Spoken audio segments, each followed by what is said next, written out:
Hey guys, it is raining cats and dogs outside, so I figured I'd give you 7 tips on your decoys because waterfall opener is like in 3 days for Minnesota. So, what I want to start off with is match the ducks.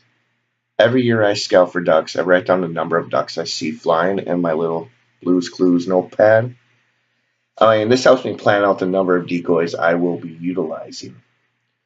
Um, I'll put out larger spreads if I see large amounts of ducks just to kind of match the numbers there.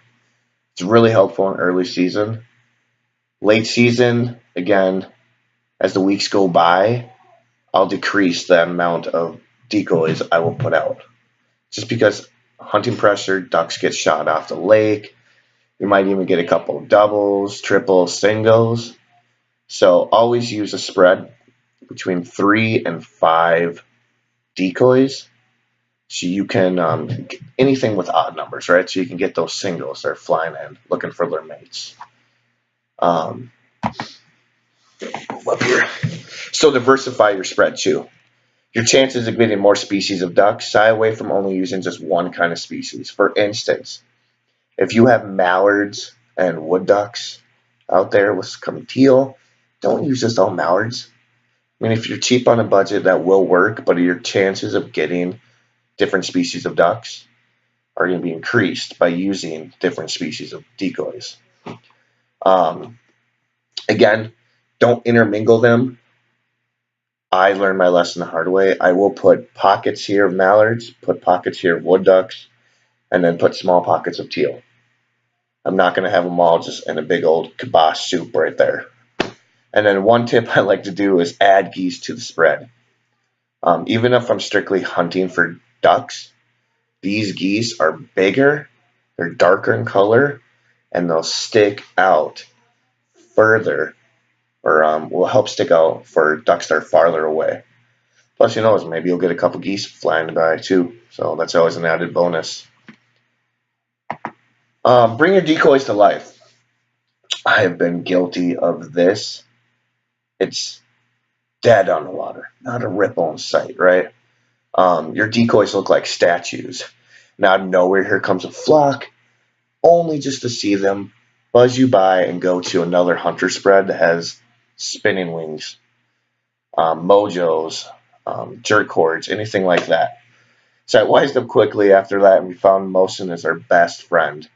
So, like the next week after that, I bought some battery powered mojos. I even bought some wind powered ones for, for like Minnesota. The first couple weeks, you couldn't hunt battery powered, so I used the wind activated ones just to even give it a little flair.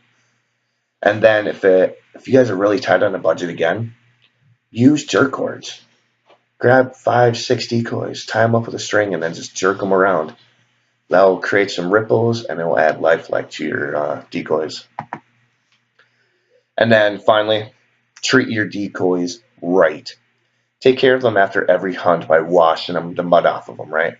You're not going to go see a mallard that's just caked in mud when you go see real life ducks, or a goose that just takes the mud bath every single time. No, they clean themselves off, right? So when storing them and transporting them, put them in slotted bags. I know I still have a couple bags that they're all just mussed into together. They're rubbing on each other, scraping paint off. But if you put them on slotted bags, that'll prevent the paint from rubbing off on them. And please don't ever, when you're going to take your decoys out, please don't ever just take the whole bag and flip it upside down and just have them all crash onto each other. That's not a good thing either. Um, we do have a couple decoys that have felt on them. So what I do to combat from the felt just cracking and eventually peeling off is I'll put socks over them, the socks over the head, right? Because that'll keep the neck and the face and the head just lifelike. And then also we pair the flocking as needed. Flocking helps absorb light and reduces the scene and reflections, and really for those like bluebird sunny days out there. And then mix and match body postures. I cannot live by this. I can't stress the importance of this to you guys. If you ever watched like a group of ducks in the roost, or anywhere, just playing around, having a fun time, right? You don't see them all just in their sentry position looking around, right? You see them feeding, you see them resting, you see them jumping up, splashing their wings, having a jolly good time out there. So mimic that with your decoys. Go buy some feeders, go buy some sleepers. They're not all going to be sentries, but putting all sentries out, especially for geese, will make those live birds a little nervous. They're like, they're gonna be flying around. I mean, what are these guys looking at? And they're looking for a coyote or a fox. Why do they all keep looking at the shoreline, right? And then they're gonna eventually just fly out 50 yards and then swim in, and they could have a better chance of slowing down, looking at what those decoys are looking at.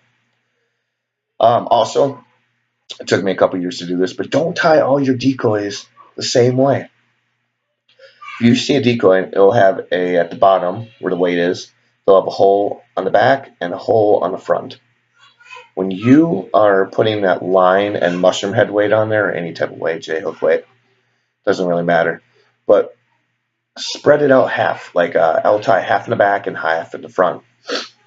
Because when it's windy, they're all going to be looking around each other, not all going to be facing the same direction, making it look like there's ducks just going from point A to point B on the march, right?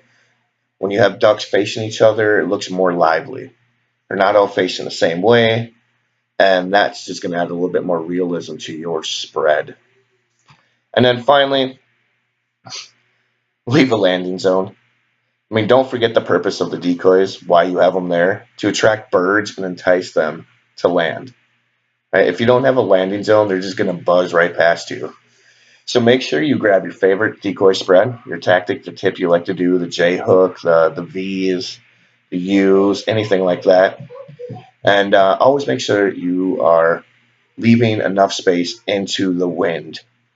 And then also keep in mind for gun-shy birds late in the season, they will always prefer, to fly 20 yards past your last decoy, land in like 30 yards away from you, and then swim in. We see it every year. So when that happens, you just keep dead quiet, don't move, because what they're doing is they're checking out. They're seeing, is this decoy spread I lost Fred a couple weeks ago too? I mean, am I gonna get shot if I go in there? So just do some soft quacks and entice them in there a little bit more and judge the distance on there. And then finally, my daughter's crying over here, so I gotta wrap this up. Don't be afraid to be anal. Ask anyone I hunt with. I'm a perfectionist with decoy spreads. I take the time. It makes a big difference of the amount of success you're going to get compared to some sloppy Joe 400 yards down the way where him and his buddies are just throwing decoys left or right like they're Peyton Manning or Kirk Cousins. See how far they can throw it. Take your time to make all those tips I just shared with you, and you guys are going to have tremendous success compared to all the other hunters. So if you guys have any questions, feel free to leave them in the comments on YouTube or comments on Facebook. I hope this video will help you. Again, waterfowl hunting opener is in 3 days from now. September 22nd, I'll be out there. I'll share some videos and some tips along the way. We actually have to fix our John boat because it's going to be leaking. And with all this rain we've gotten, that lake's going to be up. So stay tuned, and I will talk to you guys later.